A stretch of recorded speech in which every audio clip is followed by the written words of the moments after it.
Well, as you probably know, Australia is the biggest supplier of seaborne iron ore in the world.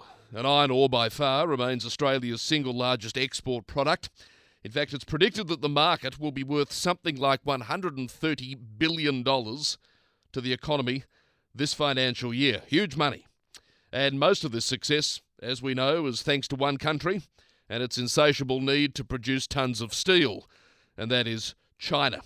In fact, in the last 4 months of last year, China's already huge steel production was up 16%.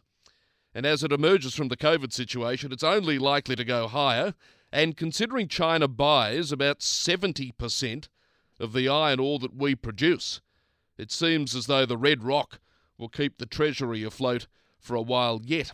But of course, as we also know, China is a very unreliable trading partner. And if they could, there is no doubt they would try to turn off the tap of Australian iron ore supply, like they've done with beef and lobsters and wine and all these other products, as some sort of trade punishment if they think Australia steps out of line. Thankfully, at this point in time, with the exception of Brazil, China have very little other option but to use Australian iron ore, and it's high quality. But in the future, that may change. Now, that then leaves Australia with a predicament, and it's twofold. COVID has taught us we need to be more self-reliant. That is, we have to have an economy that can better provide for its own needs rather than rely on importation of critical products. But equally, we have learned over the last, say, 10 years that China can be a dicey trading partner. They're hot when they want to trot, but they can be terribly, terribly cold when they want to turn off the tap. And we need to be able to utilise and maximise our iron ore supply to our future betterment. Well, this may be where Project Iron Boomerang comes in. Now, this has been an idea floated since at least 2006, and put simply, the idea is to build a multi-user rail corridor which would span northern Australia between Newman in WA and Abbott Point in Queensland, and to, at the same time, facilitate the placement of 5 steel-making plants at each end. Now, these would be owned and operated by steel mill companies. Now, the man behind this is Shane Condon. He's the managing director and founder of Project Iron Boomerang. He's been good enough to join us this morning. Shane, for your time, thank you so much. Yeah, thank you, Michael, for the opportunity to explain Project Iron Boomerang and value-adding our 2 primary export main ores, more than doubling the value and taxing that activity. So it's what Australia should do, and it's what the world should do. Yeah. If you're president of the world, you do Iron Boomerang. Well, you mentioned that term value-adding. I mean, this is something that the Australian economy doesn't do very well. But what you're basically trying to do here is use the coal that we have for power generation, the iron ore we have to then combine with the coal to make steel, not just to supply our domestic market, but also to be able to export the finished steel product. Is that right?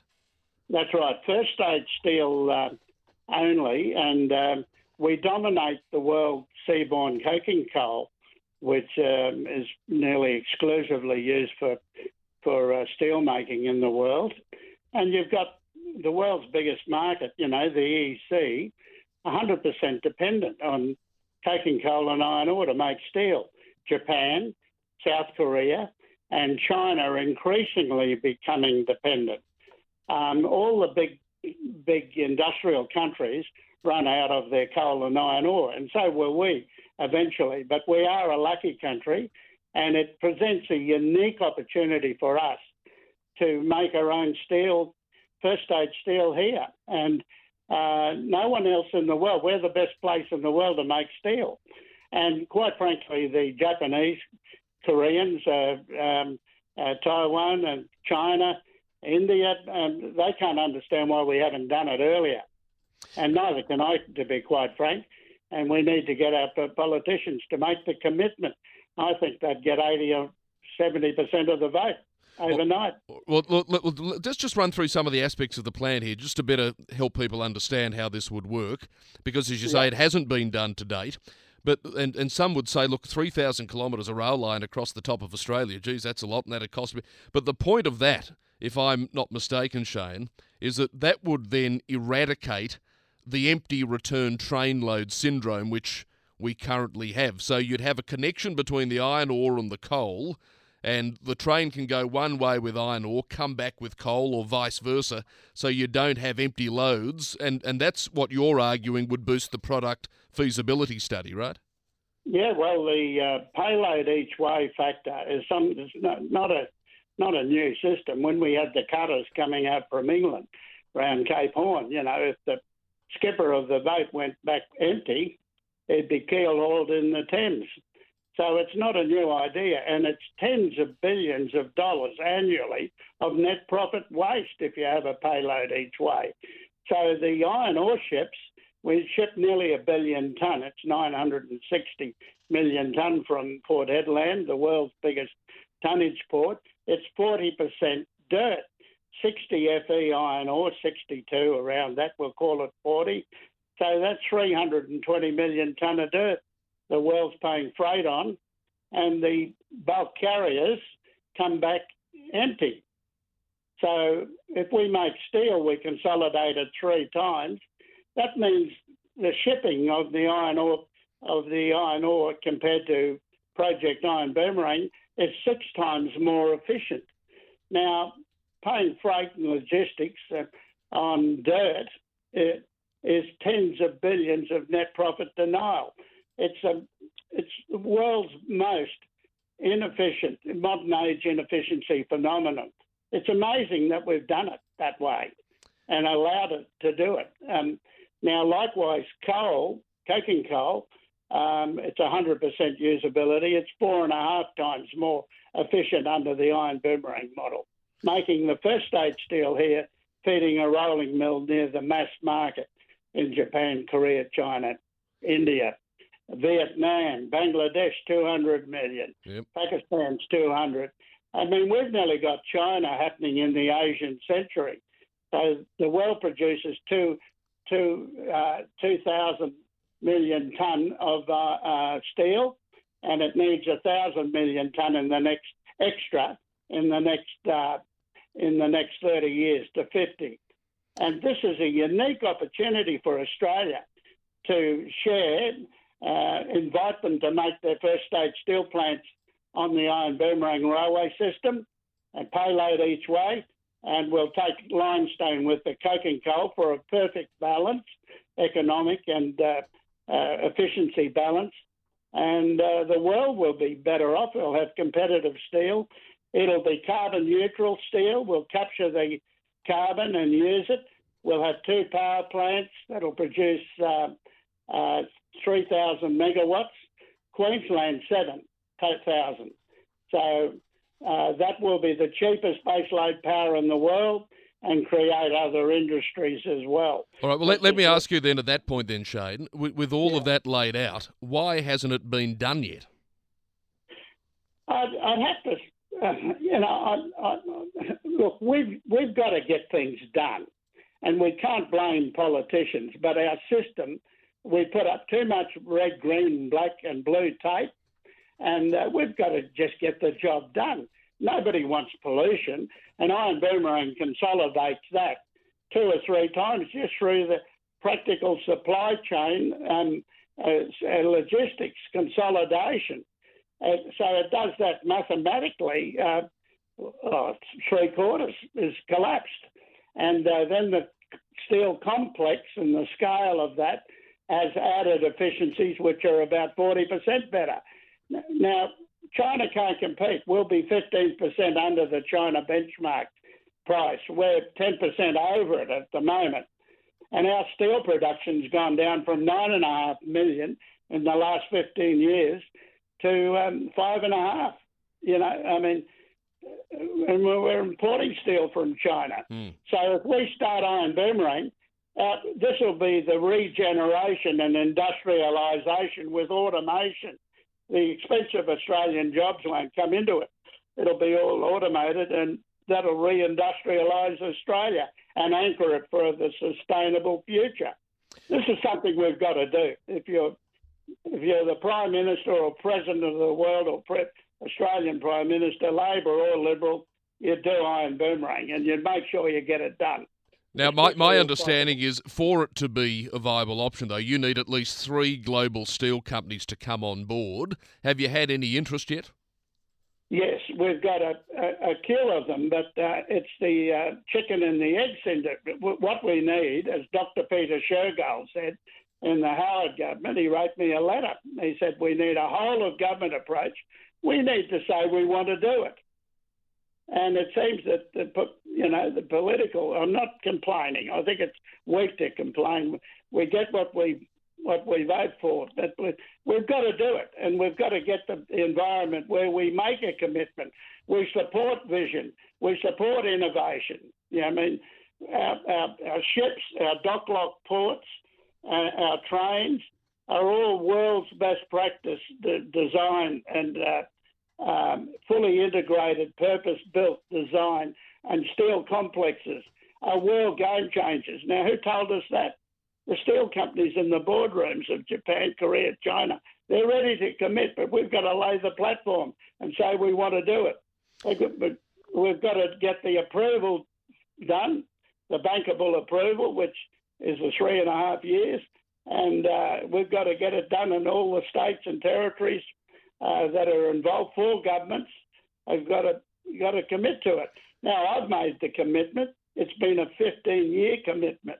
And all the people behind it, people like Saul Eslake, the economist, and Monash Investments, Monash University, all the big Glencore are shareholders. So, but the government's got to do it, got to commit to it.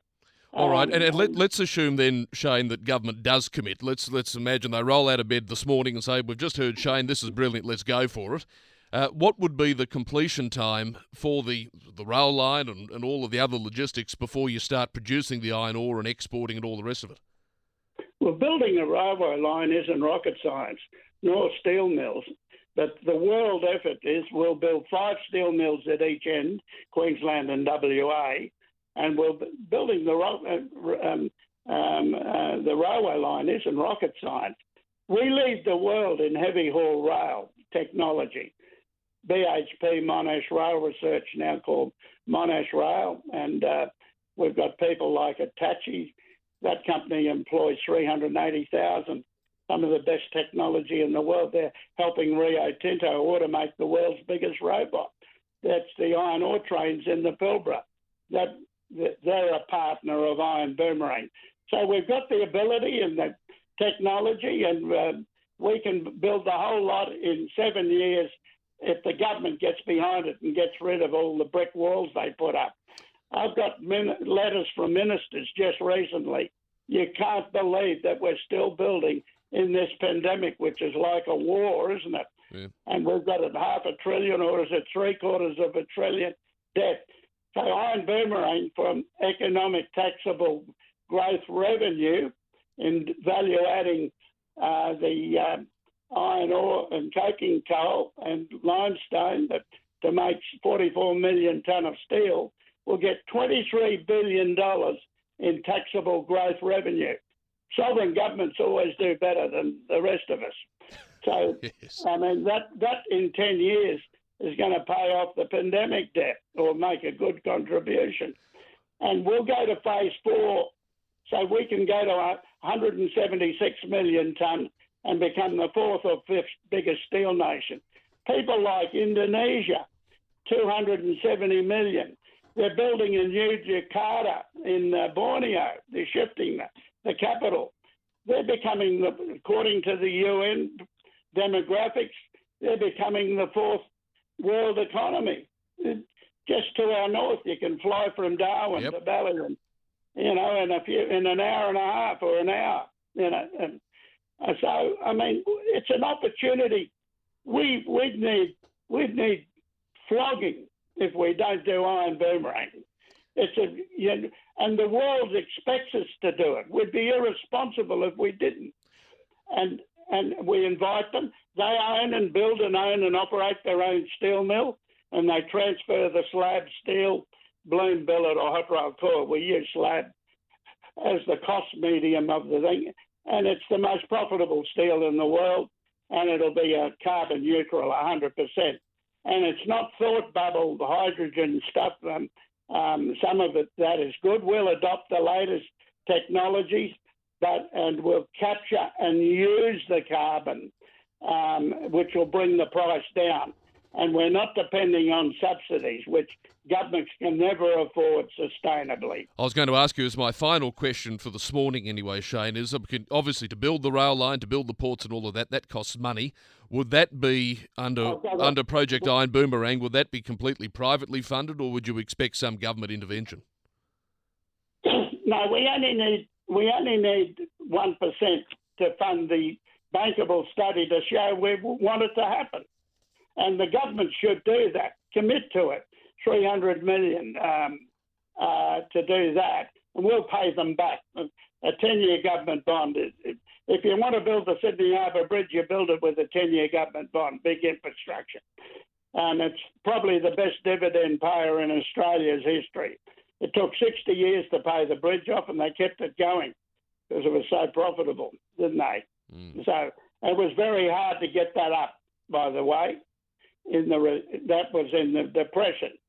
And I'm staring at Kangaroo Point, where I live in Brisbane, at the Bradfield-built Story Bridge, which was built after the Sydney Harbour Bridge.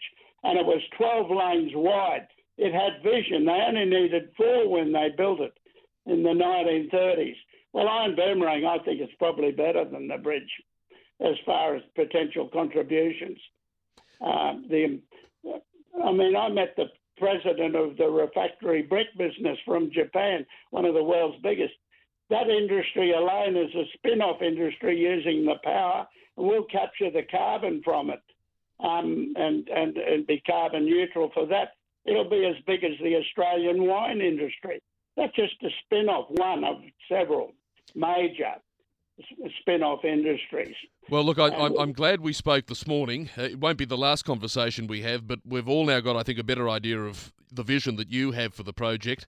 We'll just have to wait and see if the politicians share the vision. But for explaining it for us this morning, Shane, I'm indebted to you. Thank you so much for your time. No, well, thank you. Shane Condon there, Managing Director and founder of Project Iron Boomerang.